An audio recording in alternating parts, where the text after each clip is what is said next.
What's going on, everybody? And welcome to the Ask a CISSP podcast. My name is Ryan Williams, and this is a complimentary podcast to the other side of the firewall where we talk about the latest and greatest of cybersecurity news, as well as behind those movers and shakers and glass cylinder breakers, those people of color who've made it to the other side of the proverbial firewall. Speaking of which, with me today, Derrich Phillips. So he is the president and founder of Aspire Cyber.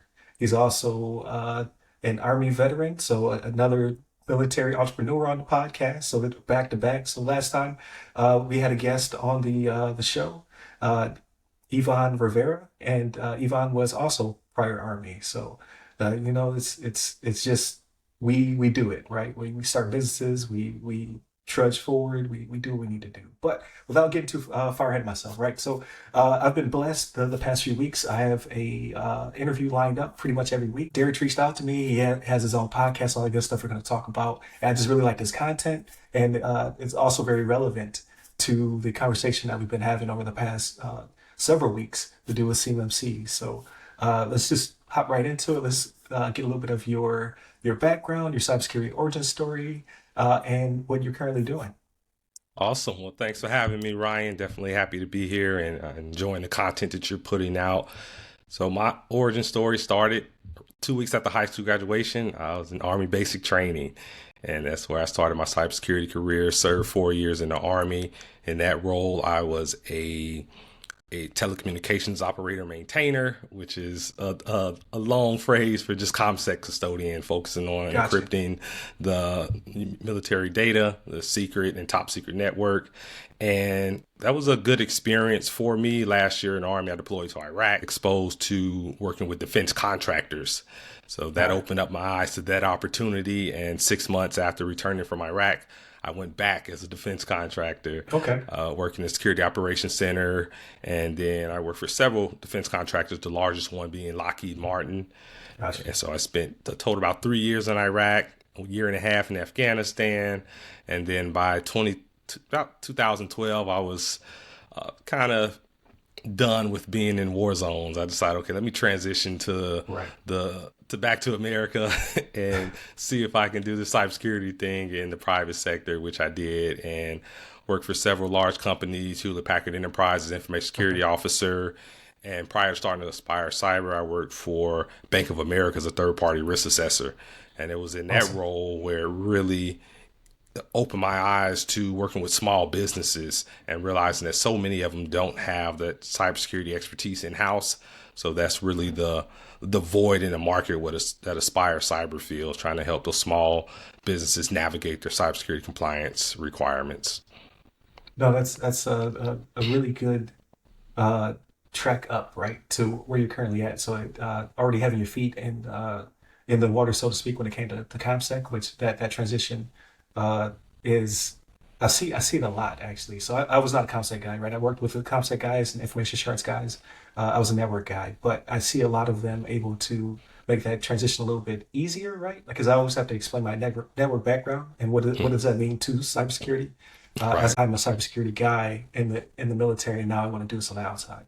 So no, that's a great direct link, and I try to tell people, um, you know, sell that when you're getting out because that you already have a foot in the door. That you don't have to necessarily explain yourself as much because they think we're all soldiers or airmen. Like all we do is just Yeah. march around all day. Right? Like, no, I do this in the Yeah. military. So now here's my, Right. my transition. So you said you saw how contractors were kind of interacting and working in the sandbox while you're out there. So you're like, hey, these guys get to go home. They have all these Right. additional duties and nonsense. Uh, Right. what was that transition like? Was it I'd say easy, but was it, hey, I already have connections and I'm able to use my network to transition, or was it a little bit more footwork for you? Yeah. Good question. So really, the first thing that opened my eyes was working as a soldier is I was working alongside those defense contractors doing the exact same job, but I realized that they were making Right, 5 times, 10 times more. Like, whoa, wait a minute. And I'm right, having to, I'm there with full battle rattle, the vest, the M16, and right. I'm doing the hard work, and they're making the big bucks. So that was really eye opening to me. So when it came time for the recruiter asking, hey, do you want to re-enlist for 6 more years? We'll give you about Right. a a $1,000 bonus or $10,000 bonus. Like, no. But to your question, it was easier because fortunately I did forge those relationships while I was working in Iraq, and I did have those contacts once I transitioned out from working as a defense contractor to the private sector. It was a little more challenging for me because I didn't quite connect the dots. And you mentioned about that, making that translation as far as what you were doing in the defense sector and now what you could do in the private sector. And for me, it didn't click for me that, hey, it is a direct translation, because I just wasn't familiar with the private sector. But in hindsight, yeah, there's a big component of it. And I try to tell any military people that are transitioning out, trying to move into the private sectors, you have to just make a translation. You have to translate what you did in the military and look into how map that to how your skills map over to the private sector. And it is a direct mapping. It's just, you just have to know how to make that translation. Right. Yeah. The corporate speak is definitely a lot different. I start to see a lot more military bleed in to their vocabulary, but at the end of the day, I just want people to be prepared to have to, intelligently explain themselves. Like, hey, Right. I do this on top of all the other things, right? And sometimes it's a hard sell because it's kind of unbelievable what they allow a teenager to do in the military. Right. Like you did what? Like Yeah. it sounds fabricated because you say, well, I worked on $1 million systems. I was Right. able It's to in charge interface of a this. I number was of in charge people. of lots of Yeah. people, Right. right? And you're speaking to somebody who may just not be entering into that position themselves, being in charge of people, managing people, and they're Right. much older than you. Like, no, well, in the military, like it's a young man's game, so Right. they give us Put a you lot up front. on the fast track, certainly. Right. So it's just being confident and being able to translate. So no, that's amazing. So when it came to your pivot from, so you said you went from defense contracting to the private sector, and then you made the jump into entrepreneurship. So what was that like? Well, so I mentioned when I was working for Bank of America, and in that role, I was assessing Bank of America's third-party vendors. That included small businesses, medium, and large organizations. And I had performed, before I left there, about 100 risk assessments. But a lot of those small businesses that I was working with performing their risk assessments, they were really struggling to navigate those requirements. They didn't understand what they needed to do, how to do it, when and where. And I remember it was one organization that I was assessing, and I was working with the CEO, and he was really frustrated, like mad at us. Like, I don't understand these requirements. I've already spent tens of thousands of dollars with consultants trying to figure this out. And he was nowhere close to being finished. But as an assessor, I couldn't guide him and tell him how to implement the right controls and so forth. I could only assess the controls. And that was really that aha moment for me, like that I could take my insider skills and knowledge now, that since I served in that role as an assessor, and use that to help small businesses navigate their requirements. I knew that I can do that pretty seamlessly, because oftentimes I would see a lot of those small businesses, they're really overcomplicating it, and they just didn't understand what they needed to do. Therefore, they were just throwing everything at the wall and trying to get something to stick. And that just wasn't a really efficient approach. So I was like, okay, I came home, told my wife that same day, like, hey, I want to start a business where we can actually help small businesses with cybersecurity compliance, because this is a growing area. It's not going to decrease. It's increasing in terms of, you have the private sector, you have federal agencies requiring all of these cybersecurity regulations. And to my surprise, she's like, yeah, that's a good idea. Let's do it. And her background is marketing. I had a lot of different entrepreneurial ideas in the past, and many of them didn't work out because in hindsight, it wasn't really aligned with my expertise. I was just trying random things like real estate and podcasting and so forth. I tried to do like a professional speaker, motivational speaker. I was just trying all kind of random things, trying to really pivot outside of cybersecurity. And it was once I landed in that role as a risk assessor, I realized, like, hey, I really enjoy this. I'm really good at this.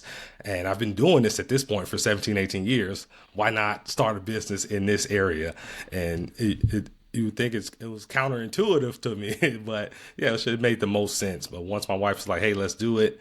And within a week, I created our LLC and just got the ball rolling. We started on a freelance website called Upwork, landed a few clients. At the time, I was still working for Bank of America, but I was working remotely. So that gave me an opportunity to start building some clientele up before making a big leap of being an entrepreneur full time. Right. No, that's and you just laid a lot of groundwork for people who are thinking about it, right? myself included. Like, oh, okay, yeah, I didn't even know that website was a thing. So that definitely goes into the description of the episode, right? For those who are trying to start it.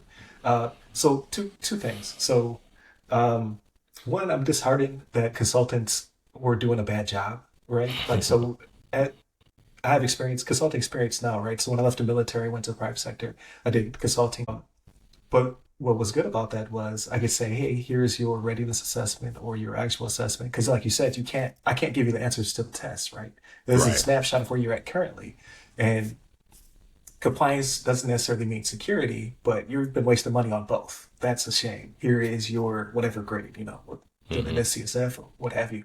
Um, but as the consultant, like you want to steer, especially a small business, you don't want to waste money because that's Right. you can't get them back, right? Yeah. Like a lot of Yeah. the consulting is not only making sure you set up the client for a good experience, get them ready for the test, make sure they actually do have security, not just compliance, Right. and then you're trying to get them to come back, right? Because you did such a good job, right? It makes no sense to me. Like you've just wasted an opportunity to have future work. Like maybe they pivot into another assessment. Maybe they, grow in size and then they can pay you more, things of that nature. Or just being ethical and being a good person on top Right. of it. So that's thing number one. So yeah, that is kind of crazy to me. But again, now that helped motivate you. So everything happens for a reason. People put you in the right, or the universe or God or whomever, puts you in the right place to do what you need to do. So obviously it helps you along your path. But thing number two is the trying multiple things out. I think that's another military thing because we're so used to doing so much with so little and Hmm. being provided with all of these, there's so many different additional duties and things that need to be filled. Like you can be not only a communications person, a single person, but then on top of it, you're also the equal opportunity person. You're also the, Oh yeah. sexual assault response counselor. You're also like you're building all these skills as you move around. You're a first sergeant, right? So now you're like HR on steroids. So you're getting all these things, and then when you leave the military, you find out that your civilian peers just do a thing or two. Right. It's like that is my job. This is what I do, and it can you have all this energy. So Yeah. I know to my wife, some of it's trauma, but for the most part, like it encourages you to want to start your own business, to want to do more because you're like, I have all these skills. I need to Right. do something with this stuff, right? Especially when it comes to like you said, you want to be a key speaker and motivate people, things of that nature. Like mentorship is kind of like baked into you. Right. So Yeah. it's great to see that you brought that out with you, and then you landed on your company, Aspire Cyber, which I've been tracking, since we communicated with each other, which is small circles, right? So I had Darren King on the show. You ran into him Right. recently, Yeah. so it's crazy how big cybersecurity is, but how tight knit the community is. So It with is. Aspire Cyber, what is your vision? What is your mission statement? What are you guys looking to contribute to our community? Yeah. So Aspire Cyber, our mission is to make cybersecurity compliance just easy for all organizations, especially focusing on those small businesses, because I believe there's a misconception that cybersecurity has to be complicated, and especially when you're talking about Right. compliance and regulations, and no one likes reading regulations. But once you understand what the requirements are, our focus is breaking it down into bite-sized pieces and providing them with the strategy and the resources they need to actually make it easy. And what we mean by easy, actually streamlining a lot of the activities, automating whichever activities we can, and just providing them tools and templates and technology that really makes it easy for them. And it's not going to never be just a one and done activity, but again, our approach is just to make it easier than what most people assume it has to be. It doesn't have to be complicated. That's our approach. So the easier we can make it for our clients, the better. And you mentioned about with consultants in the cybersecurity field, it's I think all consultants for the most part, I hope they try to do a good job and they want to Right. do a good job, but when you're talking about compliance requirements, there's so many nuances, so many unwritten rules. So it's they just may not know. and it's a big, especially when you think about CMMC, the Department of Defense Cybersecurity Right. Maturity Model Certification. There's so many nuances, so many things that's not explicitly written in the regulation. So for someone that's not living, sleeping, eating, breathing that CMMC, then they're just not going to know, and they can lead their clients in the wrong direction unknowingly. But the consequence is that's a lot of money, a lot of money that the small business is going to lose out Right. on. Is not non-refundable, like you're alluding to. So that's a big part of it. But really, our mission and what we try to do every day is make it easy for our clients. No, absolutely. And that's very noble of you because yeah, it is difficult, especially for small businesses. It's what I'm starting to see. Um, in the Department of Defense with the CMC is kind of a moving target, right? So, Right. like when I'm looking for information, when I'm trying to educate myself on it to make sure I'm prepared for the transition and potentially becoming an assessor, right? I'm thinking of dabbling in on that side because I just find it so fascinating, right? And it gets me back, kind of back in the mission because I do miss the Department of Defense to a certain extent. Not again, not the trauma part of it, the, the do more with less. I kid, Right. right? It was a great experience. Like I love my military career, but it's very challenging. Right. But with something like this moving target, like I can see a lot of frustration. So when I'm looking for information, I go to your LinkedIn, I go to Darren King, I go to I believe his name is it Jacob King? J- Jacob Hill. Jacob That's Hill, one. yes, Yeah. and I took one of his courses, right? Like, and then Chris Avacon, it was a coworker of mine. Like, I go to your guys' pages when I'm trying to make sure I know what I'm speaking of, right? So I can speak intelligently to it, and I know what has changed because it is a moving target. So how do you stay on top of it? Like, what are your methods to make sure that you understand the new regulations and are able to then translate them to people who are not in this field? Yeah, part of it is specialization because, as you know, cybersecurity is such a large career field, so many different specialties within cybersecurity. So, Aspire Cyber, we focus primarily on cybersecurity compliance. So, if you think about your ISO 27001, your SOC 2, HIPAA, CMMC, we have team members and partners that have expertise in all of those subspecialty areas, and we just don't try to do it all in terms of like one person, one stop shop. Right. Because however, if we have a client that needs help with HIPAA, we have that partner. If we have someone that needs SOC 2, we have that part. So it's really a collaboration is how we're able to stay on top of it. And also we're not positioning ourselves as, hey, we're a guru in everything cybersecurity. That's almost impossible. Right. But if you leverage your partners and those team members and have them specialize in those areas, then it can really benefit your clients. So you think about it as like with doctors. If you have specialties within medicine, same way for cybersecurity, you have people that specialize in different areas. So that's really the key. And for CMMC, I just, like you mentioned, following those key voices in cybersecurity, the people that are really active, following what they're doing, following the DoD, seeing what they're putting out, following just everything I can consuming related to CMMC, and then also doing official training. So I'm a certified CMMC assessor and as well to aspiring assessors. So it's just really being immersing myself in the material so I can stay abreast of what's going on. No, that's great to know, especially when it comes to navigating your site, right? Because you guys are doing a lot within that field, but it's good to see that you specialize. Because I think a lot of people do try to be a one man army, no pun intended, and they want to be able to do it all, which I commend them on that. But like you said, there's a lot of nuance when it comes to Nuance, yeah. specific regulation, right? You don't want to set your clients up for potential failure. Always lead to security, but if you're not secure and you're out of compliance, how much money have you wasted? Right. And then that recovery is even rougher, especially for a small business. So again, that's commendable. If people wanted to take your training or if they decide that they want to follow you, we're going to get to all your social medias and things of that nature. But is your website the best place to go when it comes to I'm a small business and I need to connect and I need to a specific assessment or I'm thinking of dipping my toe into the Department of Defense. I need a readiness assessment, things of that nature. Like, is that kind of where what's the word I'm looking for? Is it the keystone? Is that your website?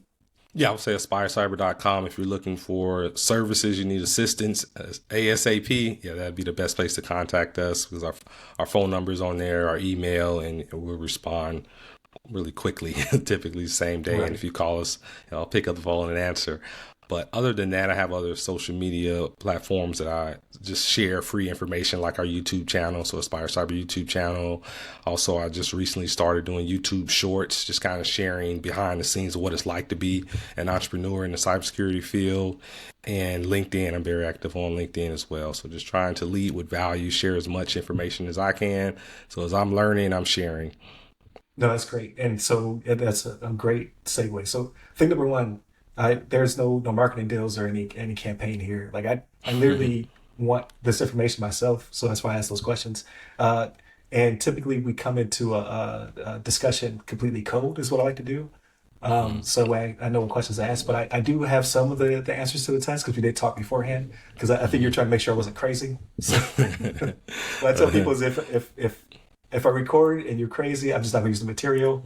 Derrich was like, "No, I want to talk to you first. I want to know who you are." So, but no, it's a great segue, right? When it comes to your content, like, so what is your inspiration? Because again, I'm following you, I'm following Tabitha, I'm following Darren, Jacob. Like, you guys are producing a lot of really great material. So again, like you've seen, like the format is changing, right? And I'm trying to evolve as well because I'm being inspired uh, by you guys. And so what kind of helps you with your shorts? Like what makes you know like, hey, this is something I can produce in short form content and I can, educate someone who is looking for this information. I think, as you mentioned, just being a military veteran, just that mentorship and leadership is at our core. So I view myself as an educator, a teacher at heart. I love to read and learn, but also like to share what I learn. So that's a big part of it. And then the other component of it, being an entrepreneur, you have to be really intentional about building your brand and focusing on pretty much getting your name out there and your brand out there. And if you're leading with value and you really do have that heart for service, then that's going to go a long way with building your brand and your reputation. So you can't really and think about everything that you're putting out there for potential clients or existing customers. Not only are you leading with that value, helping people solve their problems, but you're also making those impressions and they're starting to get to know your name and your face and your company and what you're all about. So I'm a big believer that people do business with those that they know, like, and trust. So that's part of my inspiration, in addition to wanting to lead with value and share what I learn, but also just provide our prospective clients and existing customers that assurance that, hey, we're here to stay, we're here, Right. and we know what we're talking about, and providing them that level of demonstrating our expertise. No, absolutely. So yeah, I do hear, be genuine, be authentic, and I do get that within your content. Like when I'm watching your videos, I'm like, this is really good material. Like this is good stuff. So I'm just like, man, I've never been good with shorts though. So I've produced a few. I don't know, like if you go to my YouTube channel, I did not take them down, but I want to. Right, I'm bald faced, right, no beard.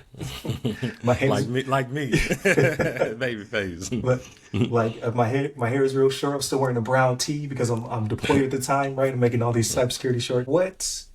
So like if you had to give somebody kind of like a key to developing content, right? Like okay, you obviously you have to know the information, you have to be authentic, you have to be genuine, but then what helps you to not necessarily go viral, but to reach and to have engagement, to reach the masses? Like what helps you to get your content seen by more eyes?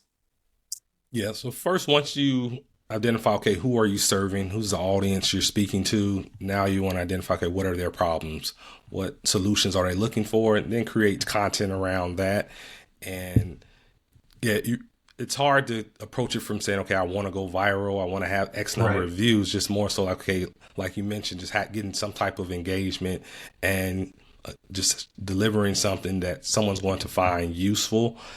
But I think the biggest advice I give to content creators first getting started is we have to get out our own heads and not think that what we have to create needs to be perfect, because there is a lot of competition out there. Obviously, if you think about like YouTube and places like that, but everyone starts at ground zero. Everyone starts with 0 subscribers, 0 followers, and they have to learn. And I think it's a good idea for you to keep your shorts up, because what I do realize is people want to see the journey. They want to see that progression, see where you started and now where you are today, because a lot of times we see where people are their day 7,000 versus their day one. Right. And it's hard, and we get caught up in comparing ourselves to our day one to their day 7,000. So it really is important to just kind of embrace that growth, embrace. And when you start anything new, you're going to suck at it. So it is that's part of the journey. And that's really what keeps me going. Just like, okay, I'm going to get better at this. The more I do it, get my reps in, and just realize like, okay, if I'm have the right intentions and I am leading with value, then someone's going to get some good use out of this content, whether it's one person or a million. It's just, you have to always be thinking about, that one person. And when I was pursuing my motivational speaking career, short-lived that was one thing I was taught, like doing through Toastmasters and also the National Speakers Association. It's like whatever your message is, you're focusing on that one person in the audience. It can be an audience of 1,000 people, but it's just that one person. If one person walks away and say, wow, I'm glad I attended this session or webinar or watched this podcast, then your mission is accomplished. Right. No, those are great values to live by, right? Especially when it comes to don't compare yourself to others, right? Like no one's going to be Mr. Beast, right? That guy has a bajillion subscribers. He makes content that, is unrivaled. He's going to make millions of dollars, things of that nature. However, like you said, if we go back 10 years, look at his content, it's not going to be that great. You have to baby steps. You have to build up. So no, that's good for anybody who's listening, who's kind of thinking about going in that direction. When it comes to upcoming initiatives, where do you see yourself? The 5 meter, the 50 meter, the 500 meter target in the future for Aspire Cyber, and as well as yourself as a content creator. Yeah. So some of the big initiatives we have for 2024, we've been working on developing a GRC tool, so governance, risk, and compliance app, where our clients can use to track their compliance activities, perform gap assessments, and we're starting off with the CMMC framework. But we've been working on that over 12 months now, so we're pretty close to getting ready to launch that GRC tool. So we're really excited about that. And then the next initiative is we are in the process of becoming a C3PO, so a CMMC third-party assessment organization, meaning we'll be able to perform those certification assessments for CMMC level 2. But in order to do that, we first have to pass in the CMMC level 2 assessment ourselves. So we'll be assessed by the Department of Defense, and we're in the process of preparing for that assessment. So again, goes back to whoever organizations are using as their consultants, just make sure they know what they're doing. They've been through that process. So I do like that fact that for CMMC, they require those C3POs to actually be assessed and score perfect 110 points on that in the assessments. So it gives clients that assurance that, they know what they're doing, which is really important. Other than that, as far as a content creator this year, I'm really focused on just being consistent, putting content out there, getting better, whether it's what platform I'm using or editing, and just kind of making my content more authentic, genuine, and entertaining as well, because it's easy to fall into the trap within cybersecurity that a lot of people can think tech, but people like to be entertained regardless, and they like to. So that's part of one thing I just have to be intentional about, and as far as teach, but all at the same time kind of entertain people as much as possible within reason. Right. Yeah, that's some of the big things we're focused on. So, and then just brand building. That's one of the biggest things where I'm really intentional about doing podcasts like this, webinars, putting out podcasts. It's just never ending. But that's part of the game as an entrepreneur. You're always focusing on that brand building.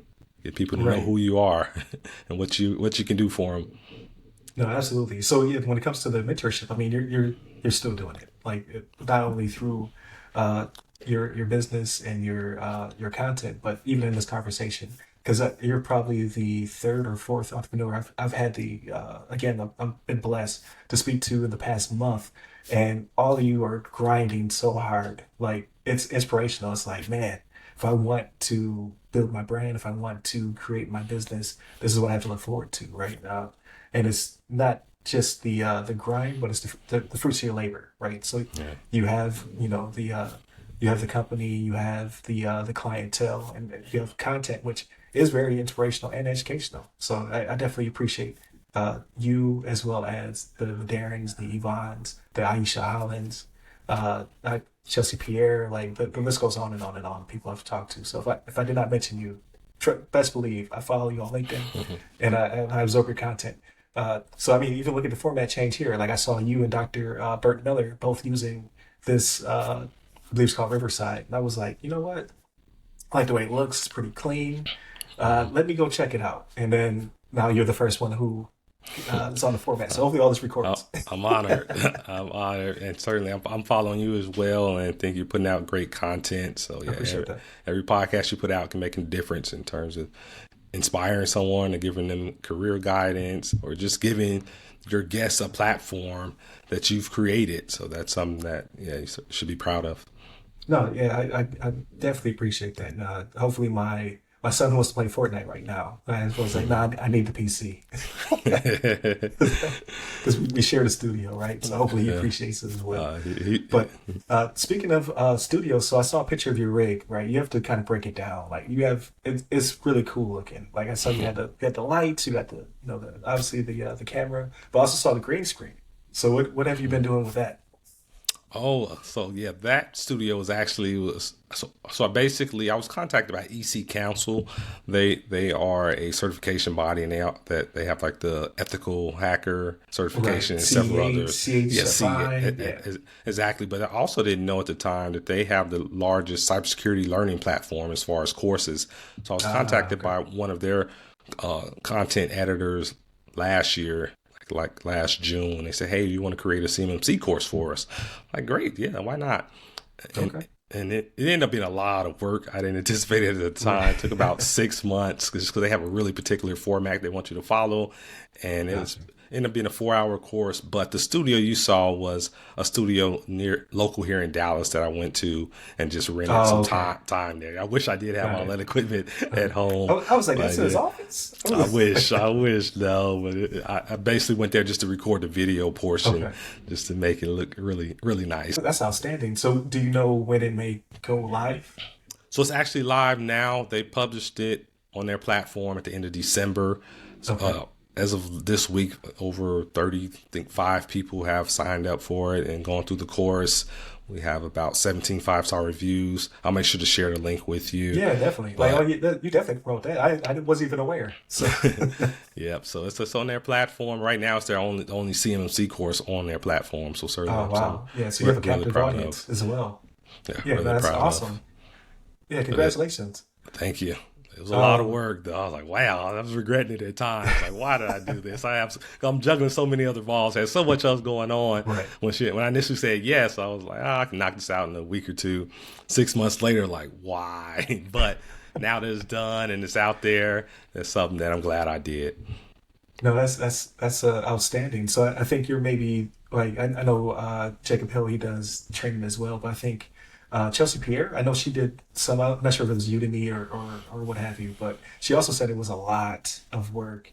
But what's really cool about it though is like when you say when it comes to branding and things of that nature, like that is something that people will be able to consume for a very long time. And then like we see CMC 2.0 is out. So what happens when it's 2.1, Right. 2.5, 3.0, right? Yeah. That's you making those edits. So Right. hopefully not 6 months. Hopefully not. Yeah, it'll be Right. easier this But time. no, that's great. So yeah, definitely give me a link for that so I can put that in here as well. So and we'll get to that, right? I'm going to need everything to put in the description so people know where to find you, how to contact you, all that good stuff. So because you're so busy, entrepreneurship, content creation, all that good stuff. What do you do to unwind? Like, what is your happy place? Like, when do you take a break? What are you doing? So people know that there's a life outside of the business and outside of the cybersecurity for It's just a slither of time, right? Yeah, I must admit, it certainly is challenging as an entrepreneur to turn it off. So when you're an employee, once you clock out for the day, typically you don't really think about work. But as an entrepreneur, you're always thinking about, okay, how can I grow the business? How can I keep our existing customers happy? What new services can we offer? There's always something that's on your mind as an entrepreneur. But I do have a 2-year-old son and a 4-year-old daughter, Gotcha. and my wife and I are really just hands on with our kids. So that's usually my free time is spent chasing them around, playing with them. You know how it is with kids; they always want to play. So Always. always, and they want your undivided attention. So I have to be really intentional about, especially like weekends, prioritizing them. And then like we're going to the park or doing something, leaving my phone at home, just setting up those blocks so that I can carve out that time to spend with them. Other than that, I haven't been doing it as much, but I like to stay active as far as working out, running. I've done a Okay. marathon, a triathlon, like cycling, but I need to get back into it. It's been cold, so I guess it's really been my excuse lately, but Right. I like doing that, just kind of be just away, unplug from work and just kind of in nature. I really enjoy that. No, that's great. It's great that you still run after the military, right? So I do it, but anything over 5K, I'm like you can keep it. But Yeah. I've never been a runner, so it's to have an ability to run and enjoying running. I think those are vastly different things.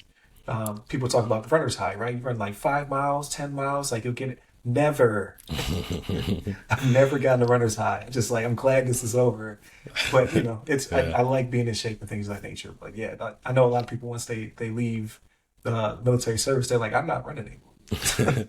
Yeah, it took a long break off of running, and I'm certainly not nowhere near as fast as I was back when I was 18, 19. Right. But now I just do it to get cross that finish line. I'm not competing against anyone else but myself. Just see, okay, can I do it?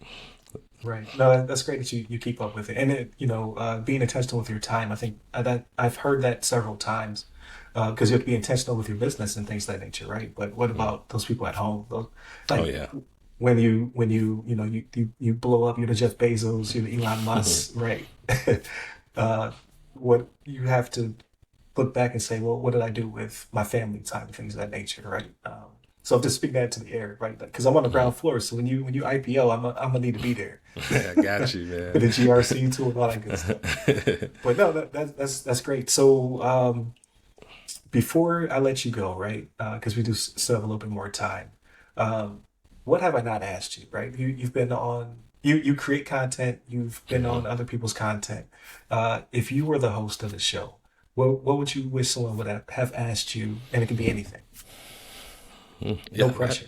no pressure on the spot. No pressure. When it comes to the content you create or your hobbies or some tips for assessments or specifically CMC, anything like where you're like, this is something people should know. Yeah. I'm more so I was piggyback off where you left off in terms of just making sure being intentional with your time as an entrepreneur. I can't remember the full name of the book, but it's an audio book I recently listened to where the guy he interviewed people that were over the age of 80, so 80 Okay. year olds.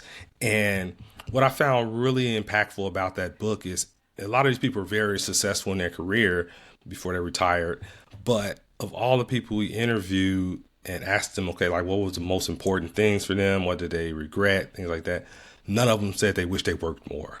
Not one person said, I wish I spent more time at the office or made more money or anything. It was more about the people in their lives, the people that they invested the time in with their kids. And a lot of them did have regrets about working so much and being workaholics and not spending that time with their family.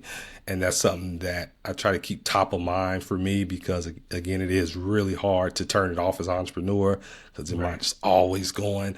But I just don't want to look back and think, okay, yeah, I had a successful business, but I didn't spend that quality time with my kids and family.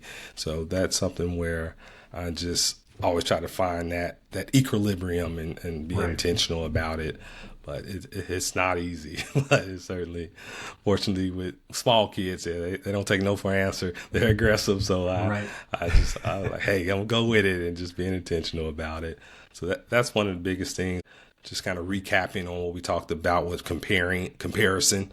That's something that as entrepreneurs, it's hard not to do as well, because you see other businesses in your sector, your market, where they're maybe doing so well, and you're comparing your offerings or your content to theirs. And it's kind of human nature, but it can be counterproductive. It can be discouraging to you. So you really kind of want to focus, stay in your lane, and just, hey, you're making an impact. You're doing something that's meaningful. And whether it's going viral, or whether it's getting a number of followers or likes or comments, shares, any of that, it's really doesn't matter at the end of the day, long as you are doing something useful with your time and you're delivering value.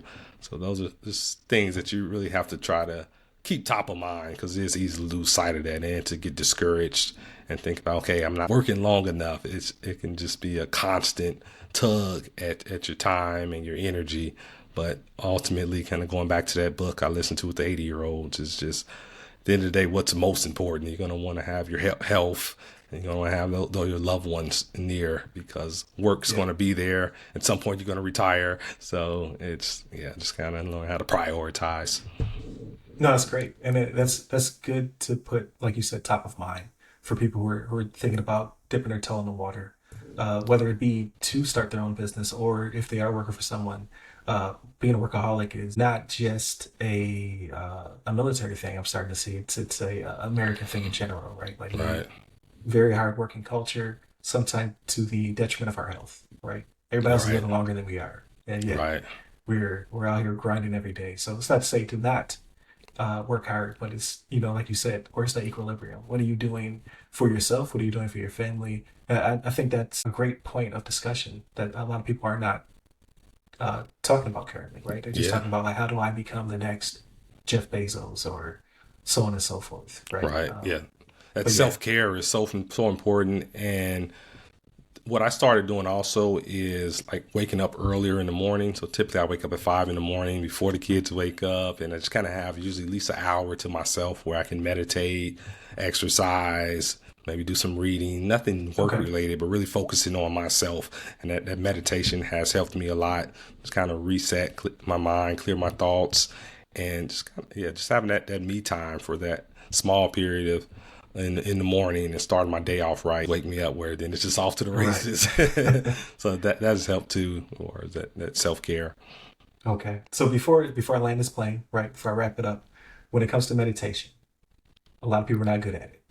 I'm not either. It takes time to develop those skills. Right. Where did you start? 5 minutes? 10 minutes? Like, how did you begin to start that process? I started at 10 minutes, and I'm still at 10 minutes. That's really my sweet spot.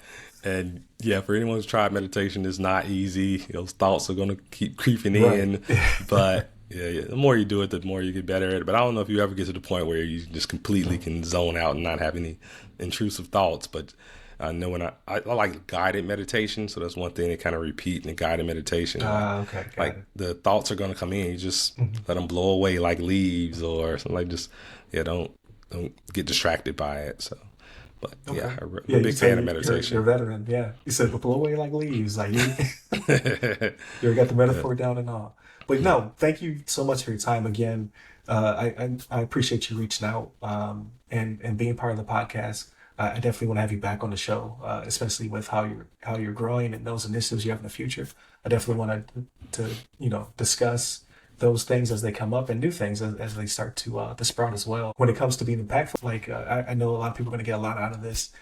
Just like I tell everybody on the show, like our demographic needs to see more of us, needs to see more people of color in this space to help it grow, not just based upon specific characteristics, but just diversity in general, right? Diversity of thought, diversity of culture, diversity of all things, because this space needs that in order to grow and to be healthy.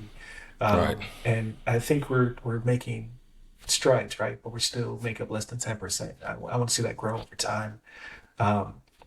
So please keep creating content. Please continue to share your journey, because it is inspiring to those who are listening, and to myself as well, right? Like I said, I'm already picking up things. I already picked up new tools that I'm able to apply. So hopefully other people are also making those strides. And don't be afraid to, like you said, you're going to suck at the beginning. Create the Yeah. content and then Embrace it. build, embrace the suck, build your Yeah. content up. But yeah, for all those who are looking to find you, definitely hit up your website. Everything will be in the description. You continue to listen to our podcast. Again, Monday, Tuesday, our topics, Wednesday, discussion. Thursdays, Ask a CISSP or Throwback if I don't have a guest, but I have several guests lined up. Again, very blessed and very thankful for that. Uh, Fridays, everything else, movies, books, games, like things are not cyber related because I like to show people that we do things outside of work as well. Right. Um, Yeah. and, it just helps us to unwind as well, like to get it off our chest. And then when it comes to these shows, I hope to do more of these. Again, I'm going to stick to Thursdays for now, but I'm thinking of a new format, right? I'm thinking of what we could do because these are very popular. Like you and all the previous guests are very impactful to the community. And I just want to keep it going, right? I love to see it, as they say. Hit up all the websites that go by our name. You can be a person. I'm at RY Security Guy. That's RY Security Guy. You can find me on LinkedIn, Clubhouse, Twitter, and Threads. And where can they find you? So YouTube, our website, Aspire Cyber, Derrich Phillips on LinkedIn. Those are the primary ones that I'm active on. There it is. Continue to tune in. Stay safe. Stay secure.